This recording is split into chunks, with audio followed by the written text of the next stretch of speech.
কোটি টাকা ইনকাম, তার বছরে কোটি কোটি টাকা তার ইনকাম, এক মাসে ইনকাম 1 কোটি টাকা, কিন্তু দেখা যায় মাসে একটা হসপিটাল বিল পরিশোধ করতে তার চলে যায় 50 লাখ টাকা।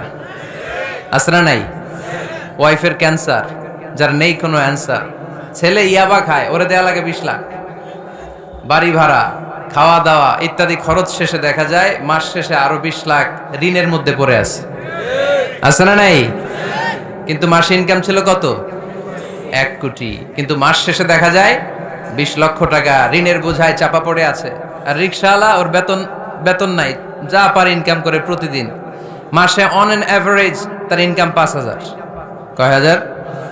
1,000 চলে যায় ওর যে ছুপড়ির বেড়া, ওই বাড়ির ভাড়া দিতে, 1,000 চলে যায় ওর খাওয়া, 1,000 চলে যায় চিকিৎসা, 1,000 চলে যায় ছেলেমেয়েদের পড়াশোনা, আনুষঙ্গিক আরো 500, মাস শেষে আরো থেকে যায় 500।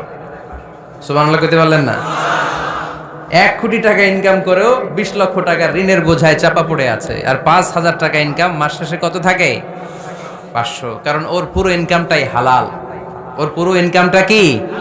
আর হালালে বরকত ঢুকায় দিছে কে? হারামে কোনো বরকত আছে? আওয়াজ করে বলেন তো, গরু খাওয়া হালাল না হারাম? কুকুর খাওয়া? কুরবানিতে কি জবাই হয়? সুন্নতে খাতনার অনুষ্ঠানে, বিয়ের অনুষ্ঠানে, প্রতিদিন কসাইয়ের দোকানে, কোথাও কুকুর জবাই হয়? আচ্ছা, গরু বা গাভী বছরে বাচ্চা দেয় কয়টা? একটা। আর কুকুর দেয় কয়টা? 7টা, 10টা, 11টা।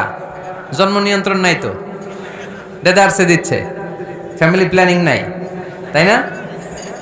আচ্ছা, তো দেখেন, গরু বাচ্চা দিল কম, কুকুর বাচ্চা দিল বেশি।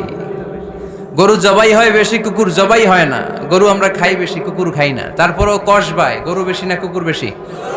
আওয়াজ করে বলতে হবে, গরু না কুকুর? কারণ গরু খাওয়া হালাল, আর হালালে বরকত ঢুকায় দিছে কে? এজন্য দ্য ডিসিশন ইজ ইয়োরস, সিদ্ধান্ত আপনার। কই যাবেন, ডানে না বায়ে? হালালের সাথে না হারামের সাথে? হালালটা হচ্ছে পরিবেশ বান্ধব। হালালটা কি? ইকো ফ্রেন্ডলি, এটা পরিবেশ বান্ধব, এটা স্বাস্থ্যকর, এটা রুচিসম্মত, এটার মধ্যে কোনো ঝামেলা নাই, এটাতে কোনো ভেজাল নাই। হালালে থাকলেই লাভ, যদিও অল্প। সুবহানাল্লাহ পড়েন। এজন্য রাব্বুল আলামিন বলেন, ইয়া আইয়ুহান নাসু কুলু মিম্মা ফিল আরদি হালালান তাইয়্যিবা ওয়ালা তাত্তাবিউ খুতুওয়াতিশ শাইতান ইন্নাহু লাকুম আদুউম মুবিন। ওহে মানুষেরা, শোনো শোনো, এই জমিনের ভেতরে যেটাকে আমি হালাল করেছি, যেটাকে আমি পবিত্র করেছি, ওইটা খাও, ওইটা গ্রহণ করো। হারাম খেও না, হারাম অর্জন করো না, হারামের কাছেও যেও না। শয়তানের পদাঙ্ক অনুসরণ করো না। জেনে রেখো, শয়তান হলো তোমাদের প্রকাশ্য দুশমন। ঠিক কিনা? আদুউম মুবিন। শয়তান আমাদের প্রকাশ্য দুশমন। সে হারামকে আমাদের কাছে চাকচিক্যময় করে তুলে। সে বুঝাতে চায় হারামের মধ্যে আরাম। আসলে হারামে আরাম আছে, হালালের মধ্যে বরকত। এজন্য আমরা সবসময় হালাল অবলম্বন করব। রাজি আছেন তো? কিন্তু আমরা যদি আমাদেরকে প্রশ্ন করি, আমাদের ব্যবসায়, আমাদের চাকরিতে, আমাদের লাইফ লিডিং সিস্টেমে আমরা কি শুধু হালাল খাই? কি খাই? হালালও খাই, সুযোগ পাইলে একটু যদি পাই অমনি ধরে ঘাপুস ঘুপুস। সুযোগ পাইলেই কি ঘাপুস ঘুপুস? ঘাপুস ঘুপুস করা যাবে না। অনেকে আবার আছে দেখবেন, খাওয়ার ক্ষেত্রে হালাল খোঁজে। খাওয়ার ক্ষেত্রে আমি অনেক লোক দেখেছি। থাইল্যান্ডে আমি গেলাম, দেখি যে তার ব্যাপারে জানি যে সরকারি চাকরি করে, লক্ষ লক্ষ টাকা 2 হাতে কামায়, এমনি গাছেরটাও খায়, তলারটাও কুড়ায়। আছে না নাই? তো ইচ্ছে মতো ডানে বায়ে ইনকাম করে, হালাল হারাম দুইটাই খায়। কিন্তু থাইল্যান্ডে যে হালাল খাবার খুঁজতেছে, কি খুঁজতেছে? ওখানে যে জিজ্ঞেস করে যে এই দোকানে কি পর্ক আছে? পর্ক থাকলে খাবো না। পর্ক মানে হচ্ছে শুকরের চর্বি। শুকরের গোশত বা চর্বি মেশানো কোনো খাবার উনি খাবে না, কারণ এটা হারাম। আর ঘুষ যে খায়, এটা খুব হালাল। এরকম ডাকাইত আছে না নাই? তাহলে আমাদের মুসলমানদের সবচেয়ে বড় সমস্যা হচ্ছে, আমরা খাওয়ার ক্ষেত্রে হালাল খুঁজি, কিন্তু ইনকামের ক্ষেত্রে ওই জিনিসটা খুঁজি না। এরকম আছে না নাই? না।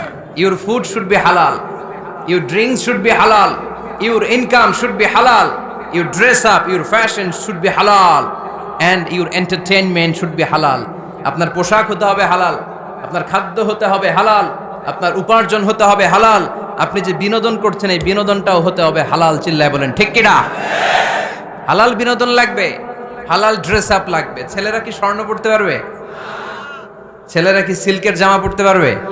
আমরা সিল্কের জামা পরি না, এটা আমাদের জন্য হারাম করেছে কে? ছেলেরা জুয়েলারি পড়তে পারবে? গলায় চেন পড়তে পারবে? হাতে ব্রেসলেট দিতে পারবে? আছে না নাই? এখানেও অনেকের আছে না নাই? দেয়া যাবে? অনেক ছেলে দেখবেন আবার কানের মধ্যে ছিদ্র করে, কসবায়, মাশাআল্লাহ এগুলা নাই।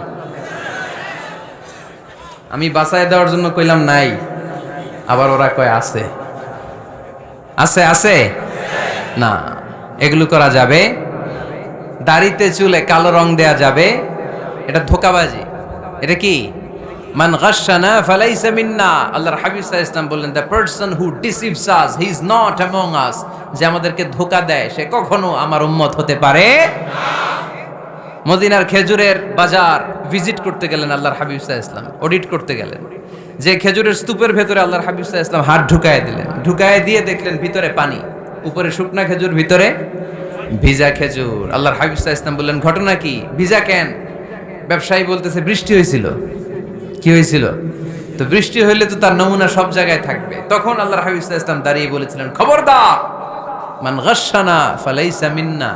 যে আমাদেরকে ধোঁকা দেয় সে আমাদের দলভুক্ত হতে পারে না। এজন্য আমরা যেন কাউরে ধোঁকা না দেই, আমরা যেন হারামের সাথে সম্পর্ক জুড়ে না দেই। আমাদের সম্পর্ক হবে হালালের সাথে। চিল্লায় বলতে হবে কিসের সাথে? আজকের মাহফিলটা তখনই সার্থক হবে যখন এই কথাগুলো শুনে আমরা এই সিদ্ধান্তে উপনীত হতে পারবো যে আমার ফুড, আমার ড্রিঙ্কস, আমার ইনকাম, আমার ড্রেস আপ, আমার এন্টারটেইনমেন্ট, আমার সব কিছু হালাল দিয়ে আমি সাজাবো। আমার জীবনটাকে আমি হালাল দিয়ে সাজাবো। রাজি আছি না নাই?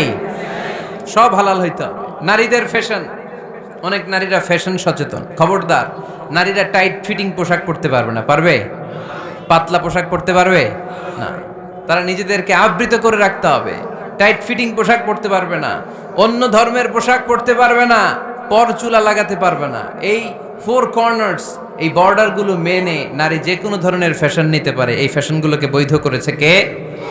এজন্য রাব্বুল আলামিন বলেন, ইয়া আইয়ুহান নাসু কুলু মিম্মা ফিল আরদি হালালান তাইয়্যিবা ওয়ালা তাত্তাবিউ খুতুওয়াতিশ শাইতান ইন্নাহু লাকুম আদুউম মুবিন। সুবহানাল্লাহ পড়েন। ওহে মানুষেরা, এই জমিনে যেটা পবিত্র আর হালাল বলে আমি ঘোষণা দিয়েছি সেটা খাও, কারণ সেটাতেই বরকত। আর শয়তানের পদাঙ্ক অনুসরণ করো না, কারণ শয়তান তোমাদের প্রকাশ্য শত্রু। কথাটা বলেছেন কে? তাহলে আমরা হালালের পক্ষে না বিপক্ষে? এই আপনাদের গলার আওয়াজ। হালালের পক্ষে না বিপক্ষে? হারামের পক্ষে না বিপক্ষে? আমরা আমাদের জীবনটা হালাল দিয়ে সাজাতে চাই কি চাই না? কারণ হালালে বরকত ঢুকাই দিছে কে?